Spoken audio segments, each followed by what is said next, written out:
O último vídeo, né, eu tinha feito de bigode, esse aqui eu decidi fazer de barba, porque, sei lá, é bom mudar às vezes e também para vocês não enjoarem da minha cara, eu tô mudando. Vamos ver qual vai ser o meu visual 2022. Eu ainda não decidi.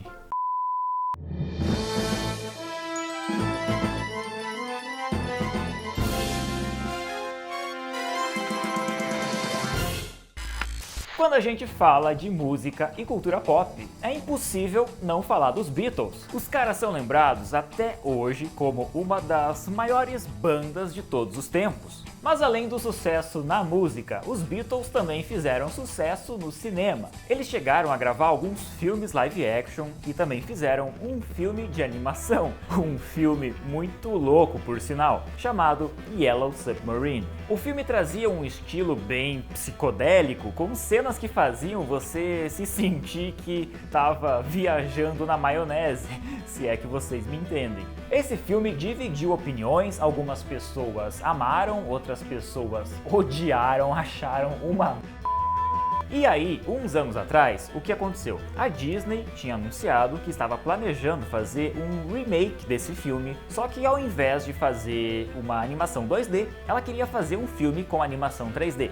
Só que infelizmente, no meio do caminho, esse projeto acabou cancelado. E no vídeo de hoje você vai entender o que aconteceu. Por que a Disney cancelou o filme dos Beatles?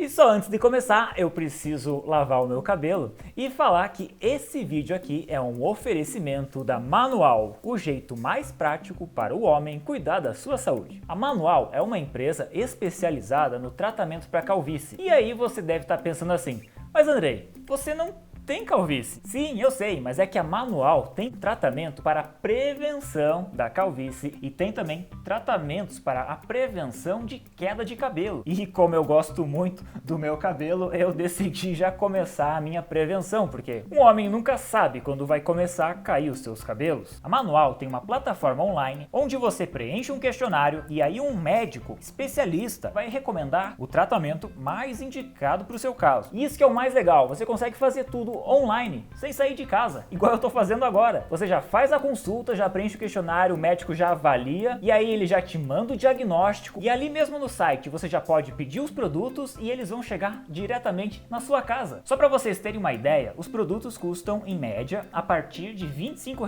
por mês. Mas para você que está assistindo esse vídeo aqui, a Manual preparou uma super promoção. Olha só, clicando no link que vai estar aqui embaixo na descrição do vídeo, é só você usar o meu cupom Andrei40 que você ganha 40% de desconto no seu primeiro pedido. E lembrando que tem frete grátis. Nossa, mano, tá escorrendo tudo aqui. Eu vou ali terminar de lavar o meu cabelo e aí eu já volto pra gente continuar o vídeo. Bom, nossa história começa no começo dos anos 60. Nessa época, os Beatles assinam um contrato com o empresário Brian Epstein, para ele ser o empresário da banda. O Brian Epstein, ele era o empresário da banda, então ele ficava nos bastidores, né? Ele era o responsável por fechar contratos, por conseguir shows, ele era o cara que fazia a coisa acontecer por trás dos bastidores. E no meio de várias propostas e de várias negociações, um dia ele conseguiu uma reunião com a United Artists para levar os Beatles para o cinema. A United Artists era uma famosa companhia de cinema na época, que tinha sido responsável por distribuir filmes que fizeram muito sucesso, como Scarface, de 1932, e James Bond 007 contra Goldfinger, em 1964. Então a United Artists faz uma proposta para os Beatles fazerem 3 filmes, né? Eles tinham que fazer 3 filmes até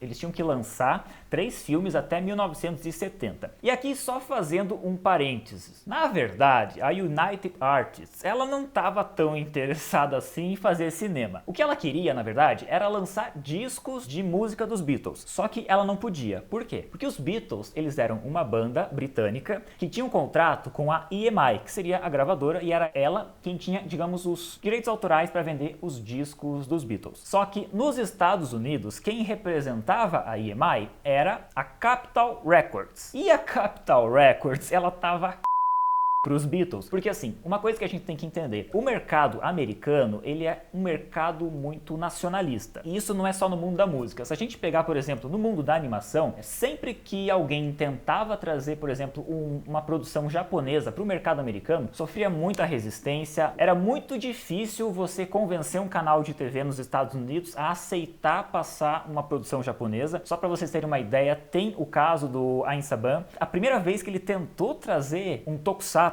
né, uma série japonesa, foi na metade dos anos 80. Ou seja, ele levou quase 10 anos para convencer o mercado americano a produzir e lançar Power Rangers. Ou seja, voltando para os Beatles, a Capitol Records, ela achava um absurdo você vender discos de uma banda britânica para o público americano. Então eles não tinham interesse em lançar discos dos Beatles e trabalhar no marketing dos Beatles. Então a United Artists, para driblar essa barreira, o que ela faz? Ela faz um contrato com os Beatles para eles lançarem 3 filmes no cinema, onde esses filmes teriam músicas exclusivas, e aí em cima disso ela poderia lançar os discos das trilhas sonoras dos filmes, entendeu? Assim, em 1964 veio o primeiro filme, chamado de A Hard Day's Night. O filme foi um grande sucesso de crítica e até hoje é lembrado como um dos maiores clássicos do cinema. E claro, junto dele foi lançado o disco com as músicas do filme. O problema é que um ano depois, em 1965, veio o segundo filme da banda, chamado Help. E aí, de acordo com o livro The Beatles on Films, quando Help saiu no cinema, né, e os Beatles foram assistir a premiere do filme, eles odiaram a sua própria participação, eles não gostaram do filme, e aí isso deixou eles sem vontade nenhuma de fazer um terceiro filme. Só que eles tinham um contrato com a United Artists para fazer 3 filmes. E no meio disso tudo, o que estava rolando? Os Beatles tinham assinado um contrato com o canal de TV da ABC para ABC produzir um desenho animado dos Beatles, que foi até um marco histórico na história da televisão, pois ela foi a primeira série a transformar pessoas reais em uma série de desenho animado com episódios semanais. Esse desenho ele fez um relativo sucesso na época, ele até durou 3 temporadas, só que os próprios Beatles, eles não gostavam desse desenho, eles achavam que o desenho não tinha nada a ver com a banda, eles também não gostavam da qualidade da animação, achavam uma animação muito pobre, muito feia. Resumindo, eles não gostavam desse desenho, tanto é que eles se recusaram a dublar os seus próprios personagens.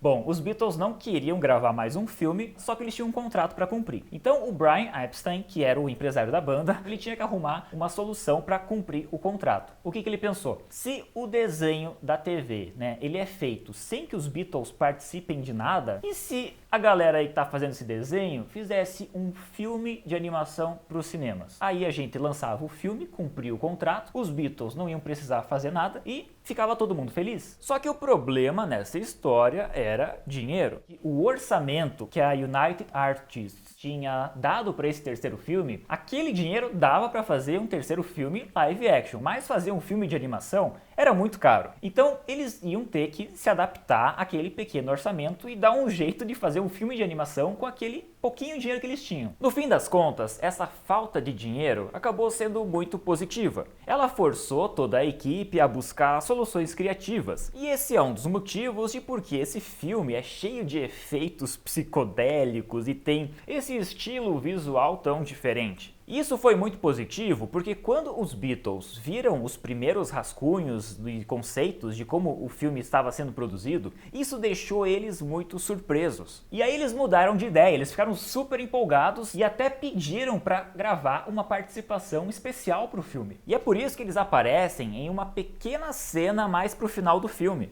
E bom, para resumir a história, aconteceu o seguinte: em 1968 estreava nos cinemas Yellow Submarine, uma animação muito louca e diferente de tudo que existia. A história se passava na terra de Pepperland, um lugar mágico cheio de músicas, onde a tristeza não existia. Até que um dia ela é invadida pelos terríveis malvados azuis, um povo das montanhas que odeiam música e odeiam a felicidade. Eles petrificam os habitantes de Pepperland e passam a tomar conta do lugar. O único sobrevivente desse ataque é o Capitão Fred, que consegue fugir usando um submarino amarelo. O Fred então viaja, vai até Liverpool para pedir ajuda para os Beatles, que sobem a bordo do submarino e viajam até Pepperland para combater os malvados azuis usando o incrível poder da sua música. E agora que você entendeu todo esse contexto, vamos falar do remake que a Disney queria fazer. 40 anos depois, em 2009, a Disney soltou uma bomba. Ela anunciou que estava começando a produzir um remake desse filme e foi noticiado que o filme seria dirigido por Robert Zemeckis. E essa informação do Robert Zemeckis, ela é muito importante porque, por exemplo, ele foi o cara que dirigiu a trilogia De Volta para o Futuro, foi ele quem dirigiu Uma Cilada para Roger Rabbit, que eram filmes que mexiam muito com efeitos especiais. Mas tinha um outro motivo especial para isso. É que nos anos 80, o Robert Zemeckis, ele criou a Image Movers, que era uma produtora que fazia o mocap em seus filmes animados. O mocap, ou captura de movimento, era uma técnica onde você conseguia obter movimentos de pessoas reais que eram transpostos em modelos digitais, deixando as animações dos personagens muito mais realistas. Muitos filmes usaram essa técnica do mocap, inclusive alguns filmes muito famosos. O Expresso Polar usou mocap, A Casa Monstro usou mocap, As Aventuras de Tintin e o mais polêmico de todos, Os Fantasmas de Scrooge. Então, o Robert Zemeckis, ele foi escolhido pela Disney para ser o diretor desse remake do filme dos Beatles, principalmente por ele ter muita experiência nessa área de mocap, de técnicas de efeitos visuais, porque a Disney queria fazer um remake do filme dos Beatles, só que ao invés de animação 2D, ela queria fazer animação 3D. Então, muito provavelmente, a gente teria um filme dos Beatles na mesma qualidade que foi As Aventuras de Tintin. Inclusive, eles chegaram a fazer alguns testes usando atores reais. Alguns desses testes de estúdio vazaram na época e a gente consegue ver mais ou menos como seria o processo de produção do filme. Além disso, na época, quando a produção do filme começou, eles chegaram a fazer várias artes conceituais bem interessantes. Os Beatles teriam um visual bem semelhante ao filme de 1968. As artes também revelam como seriam os malvados azuis. E outra coisa que foi encontrada foi esse teste de animação do chefe dos azuis dançando e pulando por Pepperland. E aqui é óbvio que a animação e as texturas claramente não estavam finalizadas. E uma coisa que vazou e eu achei bem legal foi uma cena do começo do filme. A cena da canção e Eleanor Rigby logo no começo do filme seria bem interessante. A câmera iria passear por Liverpool, mas também iria intercalar com cenas que ilustrariam a letra da música.